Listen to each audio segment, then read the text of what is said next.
Our premise in this series of videos has been that Guru Nanak's portrait of Sikhi was painted over an existing canvas, one that had existed for thousands of years prior to Guru Nanak.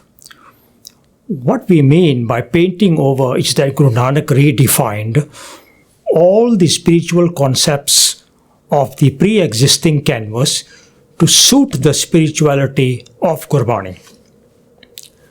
So while all the concepts of the old canvas are mentioned in the Sri Guru Granth Sahib Ji, they have been given new meanings.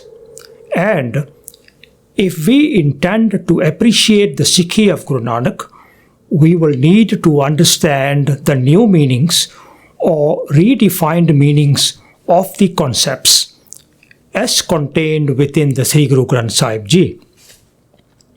In the previous 7 videos, we examined the concepts of death, afterlife, 8.4 million, reincarnation, heaven and hell, and salvation. In particular, how Gurbani had redefined these concepts.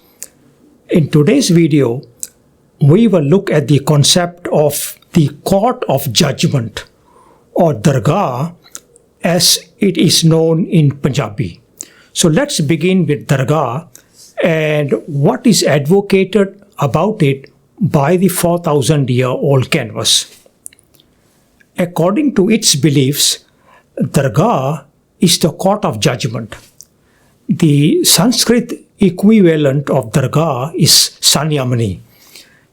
This is the word that appears in the texts that are based on the 4,000-year-old canvas, Sanyamani. Dargah is presided by Dharmaraj, and the one who prosecutes the soul of the deceased person is Chitragopata. Dargah is the place where judgment is pronounced on the departed soul. Good souls are sent to heaven to obtain salvation. Some bad ones are ordered to serve their sentences in one of the 21 hells, and other bad ones are condemned to their journey of avagavan or reincarnation. The Court of Judgement, Dargah, sets the exact path and order of the 8.4 million reincarnations for the departed soul. How many life forms and which come first and which come next. This narrative is presented as a religious fact and a religious truth and believed by millions. And what is most disturbing really is that this narrative of Dargah, as drawn from the texts of the old canvas, is the one that is presented by our clergy, our Granthis, our Pracharaks in our Gurdwaras as Sikhi beliefs, as Gurmat beliefs, as beliefs supported by Gurbani. And the outcome is simply this: the narrative that is held within the psyche of a very vast majority of Sikhs is not the narrative of Gurbani, but that of the 4,000-year-old canvas. And this vast majority of Sikhs mistakenly think and accept and believe the narrative of the 4,000-year-old canvas to be the narrative of Gurbani. Nothing can be further from the truth. So, what is the narrative of Dargah within Gurbani? We can develop the basic principles by examining some verses that discuss the concept. But before we do that, it will help if we looked at 2 primary principles of Sikhi, of Gurmat and of Gurbani. Principle 1 pertains to the primacy of Hukam, and principle 2 is that Sikhi is for the here and the now, and Gurbani therefore concerns itself with the life that we are living in the here and the now. The primacy of Hukam in Sikhi is laid out in this verse of Guru Nanak on page 1 of the Sri Guru Granth Sahib Ji. Hukam Rajai Chalana Nanak Likhya Naal. Hukam with Sihari means within the confines of his hukam. Rajai translates as Razawala, meaning the creator. Chalana literally means to walk, flow, abide in Sahaj. Then we have the phrase Likhya Nal. The origin of Likhya is Lekha. Lekha means an accounting. So Likhya Nal means the hukam is contained within Nal, and the accounting for which is also within. The meaning of the verse is, Nanak, the way to realize the Creator within is to remain within the confines of and abide in Sahaj Chalana of His hukam as contained and as accounted for within me. So that's the first primary principle of Sikhi, the primacy of hukam. The principle of Sikhi, being a spirituality of the here and now, of the present life, is contained within this verse of Bhai Gurdas. Vartaman vich vartada, hovan har soi parvana, karan karta jo kare, sir tar man kare shukrana. Meaning, the accepted Sikh is one who lives successfully in the present. Whatever the Creator does, he accepts with gratitude as the Creator's hukam. When we put these two principles together, then we get a narrative that can be summarized as follows. 1. The hukmi is the Creator. 2. The Creator is within. 3. If the Creator is within, then His court is also within. We know in temporal life, a court is only good when the judge presides, and the court is where the judge is. If a judge decides to sit under a tree and conduct the business of his court, then that is the court. If a king holds court in a cave, then that is where the court is. If a judge decides to set up court on the beach, then that's where the court is. The court is where the judge is, where the king is. Guru Nanak tells us that the Creator is within. So His court has to be within. And there can be no court higher than the Creator's court that is within. 4th, if the court is within, then the judgment is within. And finally, all the above happens in the here and the now. In order for the above principles to settle into our psyche, let's return to the seminal verse of Guru Nanak from page 1 of the Sri Guru Granth Sahib Ji. Hukam Rajai Chalana, Nanak Likhya Nal. Guru Nanak is giving us some very profound messages in this verse. Every word of this verse is revolutionary. Every word carries a concept of spirituality that did not exist in the pre-1469 period. Guru Nanak is saying the Creator is within Nal. Since the Creator is within and realization of the Creator is within, it follows that His hukam for us is in operation within. Nanak Likhya Nal. It simply cannot be that the Creator is within us, but His hukam is not, or that His hukam is without. 4 points are thus discernible from the verses thus far and worth noting. First, the Creator is within. Second, realization of the Creator is within. Third, His hukam for us is therefore within. The fourth consequential point is that the accounting of our deeds is therefore within too. So pre-1468 notions of judgment in the afterlife by external entities such as Dharmaraj, Chitragopta, Lekha, etc. are thus rejected. They are then redefined in Gurbani as processes that occur within and in the here and the now. But where is the direct evidence from within Gurbani that the court is within? This is a verse from page 1092 of the Sri Guru Granth Sahib Ji. Andar Raja Takht hai, ape kare nyao. Gur Shabdi dar janiye, andar mahal asrao. Guru Amar Das Ji is saying, the king is within, andar Raja. His throne on which he sits is within, andar Raja takht hai.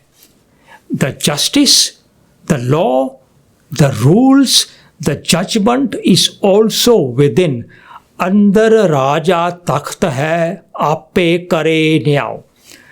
Nothing can be clearer than this verse as to where the court of judgment is, andar Raja takht hai. How do we get enlightened about this court within? How do we find the door? How do we find the access to this court within? And the answer is in the next verse, Gur Shabdi dar janiye. Dar means door, it means passageway, it means access. How do we get there? Through the messages of the Shabad Guru, Gur Shabdi. Enlightenment about the court within which the Creator reigns, within which the Creator sits on the throne and executes judgment within, andar mahal asrao, is to be obtained from within the messages of the Shabad, Gur Shabdi dar janiye, andar mahal asrao. The phrase andar mahal asrao means within the conscience. It is our conscience that is the Dargah. It is the conscience that is the court. Keep in mind that all of Gurbani's concepts are grounded in the here and the now, in our present life, Vartaman vich vartada, hovan soi parvana. Similarly, the concepts of Dargah and judgment in Dargah are grounded in the here and the now. In this context, then, the phrase andar mahal asrao means within the conscience. It is our conscience that is the Dargah. It is our conscience that makes judgments about our thoughts, about our speech, our actions, and our deeds. These are instant judgments in the here and the now. The meaning of the verse then is this: the Creator is within, His throne on which He sits is within. The justice, the law, the rules, the judgment is also within. Enlightenment about the court within our conscience is obtained from within the messages of the Shabad. The verses that follow are Khare parkh khajane payan, khotya nahi thao, sab sacho sach vartada, sada sach nyao. What happens in the court of Dargah, that is our conscience, is that judgment or evaluation takes place in the here and now. The word parkh means exactly that, evaluation and judgment. What is the parkh about? What is the judgment within our conscience about? Guruji says, Khare parkh khajane payan, khotya nahi thao. To accept the good and to reject the bad. To provide space and acceptance to elevated thoughts, to worthy speech, and to virtuous deeds, khare parkh khajane payan, and to reject and toss out the fake khotya nahi thao. The voice of our conscience within is the voice of the Creator within. He Himself is the voice of our conscience within. The voice of our conscience within is the judgment of our thoughts, of our deeds, and our actions that take place all the time in the here and the now, in our present life. The conscience is the court. The conscience is the Dargah within. Then Padsha says in the next verse, Sab Sacho Sach Vartada Sada Sach Nyao. This verse tells us of the character and quality of the park or of the evaluation or judgment that takes place within our conscience as the voice of the Creator within. The character of the park is Sada Sacha Nyao. Nyao means justice. Sada means permanent without exceptions. Sach means eternal, of the eternal Creator. The judgment that is of the voice of the conscience within pertains to the justice of the eternal Creator. Why? Because the voice of our conscience within is the voice of the Creator within. And what is the outcome of such a realization? What is the outcome of the realization that the Creator is within, that His throne on which He sits is within, that His court is within, that justice, law, the rules and judgment is also within? What is the outcome? The outcome is in the final verse. Amrit ka ras aaya man vasya now.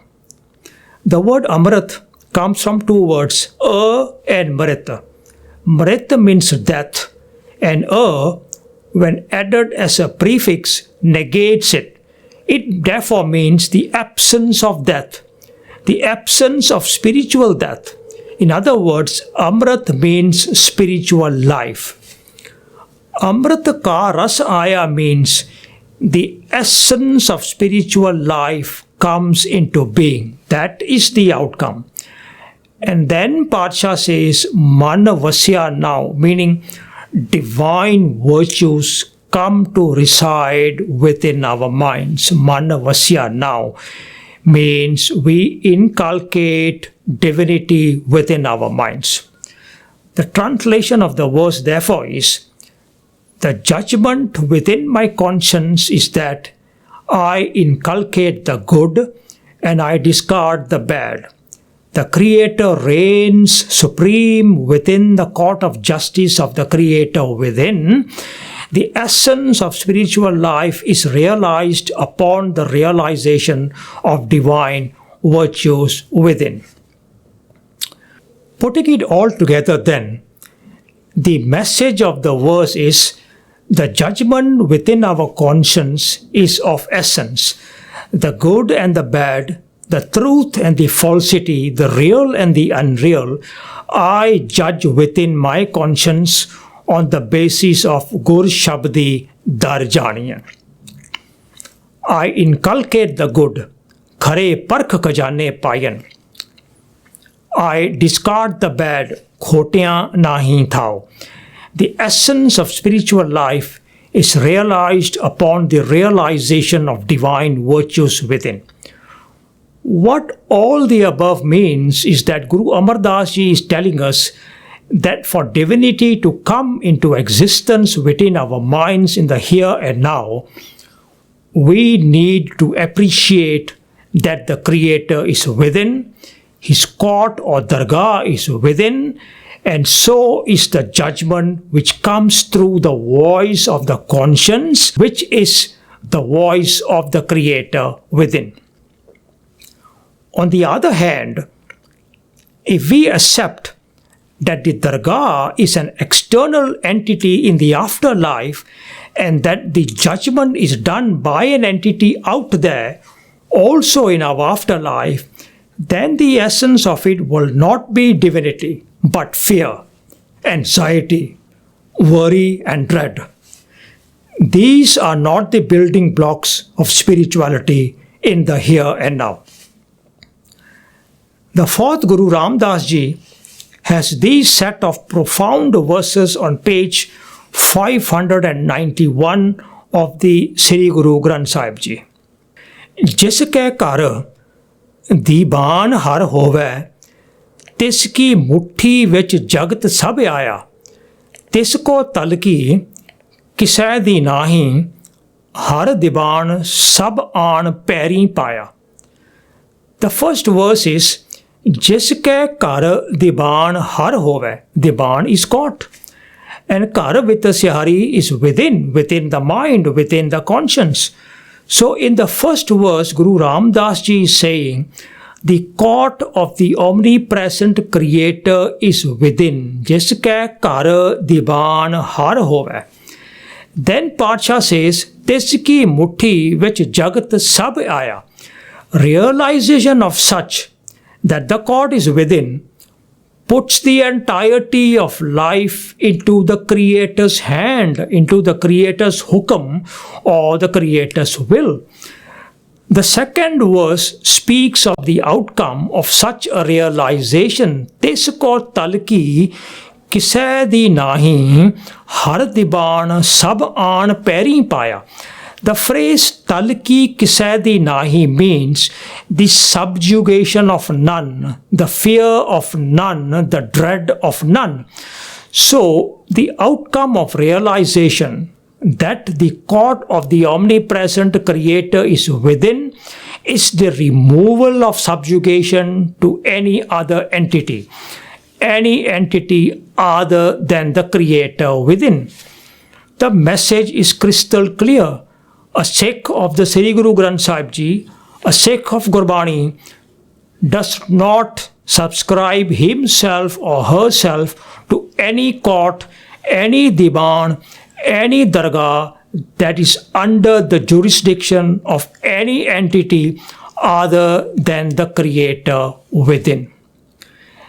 Pyareo, this single verse alone is sufficient to discard all the external entities such as Dargah of the afterlife, Dharmaraj, Chitragupt, etc. A Sikh is simply not subject to any such concocted entities. In the next verse, Guru Ramdas Ji says, Manasa kyon dibano koi nas bhaj nikle, har dibano koi kithe jaya. Meaning, why would any human being, Manasa, discard such a court, such a divan, the court within? Kyon dibano koi nas bhaj nikle. And what other court than the court of the creator within is there to go to?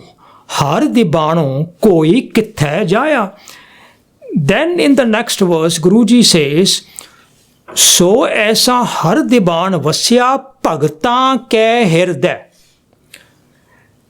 ਤਿੰਨ ਰਹਿੰਦੇ ਖੋਂਦੇ ਆਣ ਸਭ ਭਗਤਾਂ ਅੱਗੇ ਖਲਵਾਇਆ.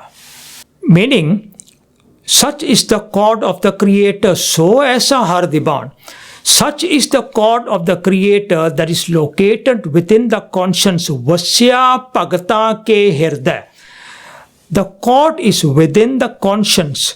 So much so that all other insignificant courts, rende khonde, vanish in such realization. Sab bhagtan agge khalwaya.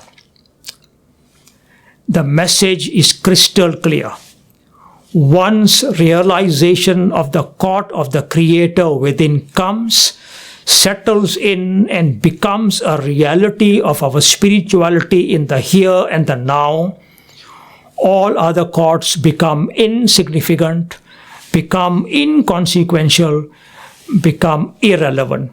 Guruji uses the words Rende Khonde Diban in comparison to Har Diban. The idiom Rende Khonde means trivial, petty, frivolous, and irrelevant remnants. So to a Sikh of Gurbani, the so-called Dargah or Court of Judgement in the afterlife is as frivolous as it is irrelevant. So the meaning of this verse is, why would any human being discard the court within? What other court other than the court of the creator within is there to go to? Such is the court of the creator that is located within the conscience of divine seekers, Bhagats, that all other insignificant courts vanish in such realization. In essence then, Pyareo, what Gurbani has done is to liberate us from the entire pre-1468 canvas, to free us from the debilitating and crippling fear of the clergy concocted concepts of the 4,000-year-old canvas. You know, life is difficult enough without having to believe that the entire universe out there is conspiring against us, that the universe is just waiting to consign us to an eternal hell. And that is exactly what the 4,000-year-old canvas and our clergy want us to believe, that we are first given an infinitely minuscule span of our life, and that what awaits us in the afterlife is a terrifying judgment in a petrifying court at the hands of a horrifying judge who is just waiting to confine us into 21 hells for eternity, all for some concocted sins that we have done and have us to go through 8.4 million life forms of cats, rats, bats, and cockroaches. Horrifying indeed. This is the fear and nonsense from which Guru Nanak and Gurbani seek to liberate us. There is no court of judgment, no Dargah, no Kachari, no Sun Yamani in the afterlife. The only court is the one within us, in the here and the now. The court of judgment is our conscience. Every thought, every word, every action of ours is judged right within us in the very instant, and a judgment delivered by our conscience right then and there. We have to listen to our conscience. We have to silence the background noises of our mind and our senses that make it difficult for us to hear our conscience.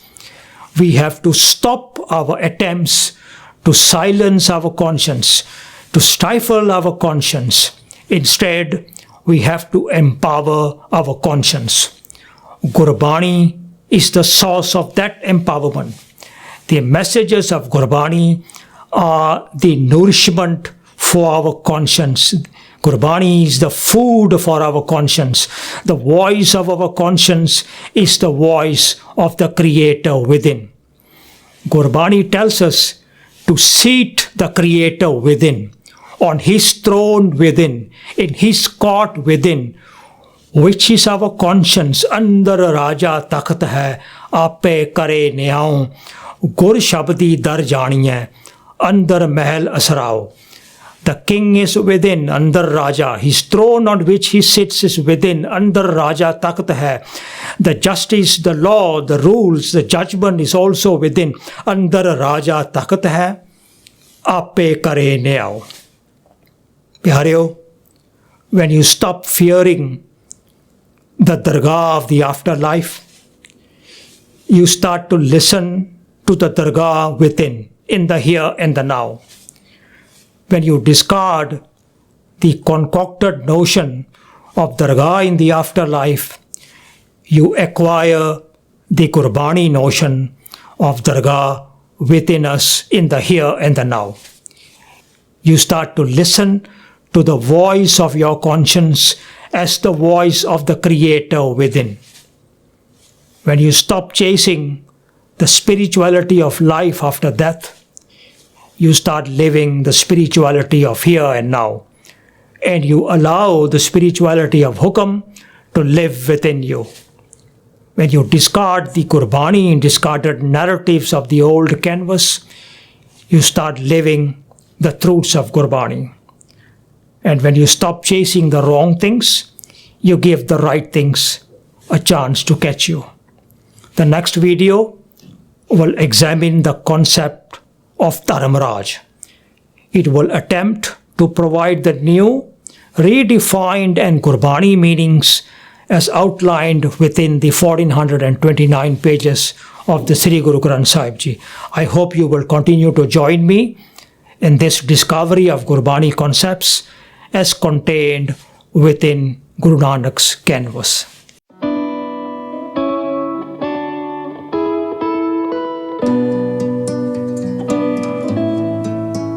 Jai.